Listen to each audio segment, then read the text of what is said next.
Kita semua datang dari Allah dan akan kembali kepada Allah. Dan di sana ada hisab. Ingat bahwa setiap apa yang kita katakan, kita ucapkan, kita lakukan di dunia, semua ada pertanggungjawaban di hadapan Allah. Dan semua akan kembali kepada Allah dan Allah akan menghisabnya.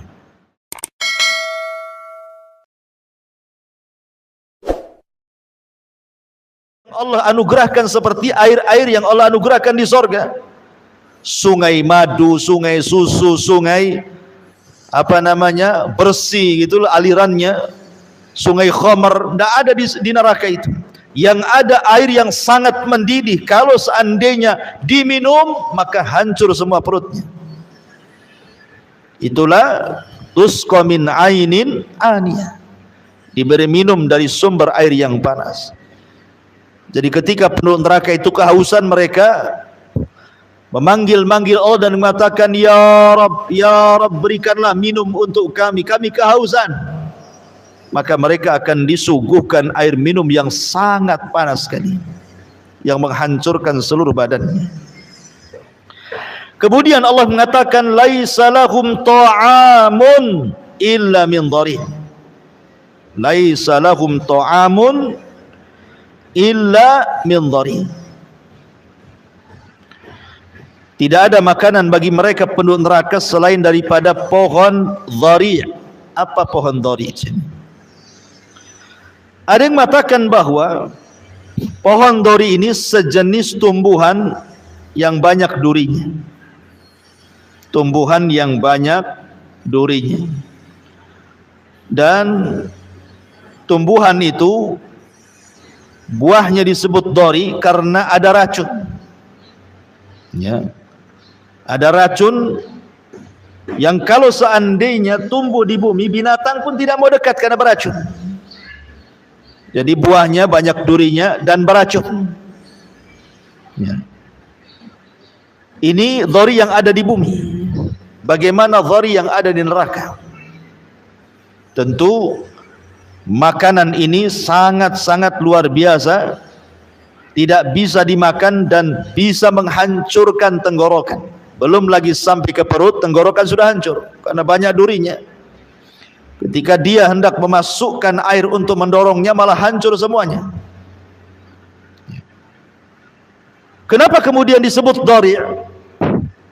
Dhari' ini artinya tadarru'. Tadarru' itu memelas bahasa kitanya. Ya. Karena ketika makanan ini dimakan, dia memelas kepada Allah supaya dikeluarkan. Ya Allah, sampai tersiksa dia, sehingga memelas gitu ya, supaya dikeluarkan lagi, karena sudah tidak bisa dikeluarkan, sudah nyarang di tenggorokan dia dan menghancurkannya. Makanya kemudian disebut dhari', karena dia tadarru, memelas kepada Allah untuk dikeluarkan, tapi tidak bisa karena sudah masuk ke dalam rahang dia dan menghancurkan rahangnya. Sebelum ke perutnya, rahangnya sudah hancur duluan. Ma'asyiral muslimat yang dimuliakan Allah Azza wa Jalla. Ada juga yang mengatakan bahwa makanan penduduk neraka itu adalah makanan dari darah dan nanah penduduk neraka itu sendiri. Jadi kalau penduduk neraka itu kelaparan, maka akan disuapi nanah dan darah dari penduduk neraka itu sendiri. Sebagaimana Allah menyebutkan dalam surah Haqqah 36, wala ta'amun illa min ghislin, dan tidak ada makanan bagi penduduk neraka kecuali ghislin. Ghislin itu artinya perpaduan nanah dan darah, itulah makanan. Ada juga yang mengatakan bahwa makanan penduduk neraka itu disebut zakum, pohon zakum, yang Allah katakan inna syajarataz zakum ta'amul azim kal muhli yagli fil butun ka ghalil hamim. Sesungguhnya pohon zakum adalah makanan bagi orang-orang yang berdosa, sebagaimana minyak yang panas yang mendidih dalam tubuh, sebagaimana mendidihnya air yang sangat panas sekali. Jadi bukannya mengenyangkan, malah kemudian menghancurkan. Makanya dalam sebuah penafsiran, datang Abu Jahal hendak mengejek tentang pohon zakum. Jadi kata Abu Jahal ini, dia mengatakan kepada orang-orang jahiliyah, ya ma'syara Quraisy, hal tadruna ma syajaratuz zakum allati yukhawifukum biha Muhammadun. Wahai orang-orang Quraisy, tahukah kamu apa itu pohon zakum? Pohon zakum ini tumbuh di neraka, akarnya sampai ke dasar jahanam. Jadi Abu Jahal ini ingin mengolok-olok Nabi dan mengatakan, wahai orang-orang Quraisy, tahu nggak kalian pohon zakum itu? Yang Muhammad itu selalu menakut-nakuti kalian dengan pohon itu. Maka orang itu mengatakan, la ya Abu Jahal, tidak, kami tidak tahu apa itu zakum. Apa kata Abu Jahal? Zakum itu adalah ajwatu yathriba bizubad atau bizubdi, wallahi la in istamkanna minha lanazkumannahan tazakkuman. Kata dia, zakum itu kurma Madinah. Kata Abu Jahal itu kurma Madinah loh, kata. Bukan apa-apa, kata Abu Jahal itu. Kemudian dia mengatakan, demi Allah, seandainya saya bisa mendapatkan pohon zakum, niscaya saya akan memakan pohon itu dan akan memakan dari buahnya sepuas-puasnya. Ini kan kurang ajar kan, mengejek. Ya, Abu Jahal mengejek Nabi SAW, mengejek ayat-ayat Al-Quran. Padahal lihat bagaimana Nabi SAW mengatakan, lau anna qitratan minaz zakum. Kalau seandainya ada satu getah, ya, getah dari pohon zakum itu, qutirat, menetes di bumi, la amarrat ala ahlil ardi aisyahum fa kaifa man laisa lahum ta'amun illa zakum. Maka niscaya akan merusak kehidupan seluruh penghuni bumi.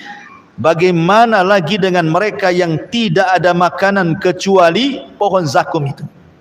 Jadi kalau seandainya getahnya saja, satu tetes saja, itu getah zakum neraka itu diteteskan di bumi, satu dunia makanan akan rusak, satu dunia minuman akan rusak, tidak bisa dimakan dan minum.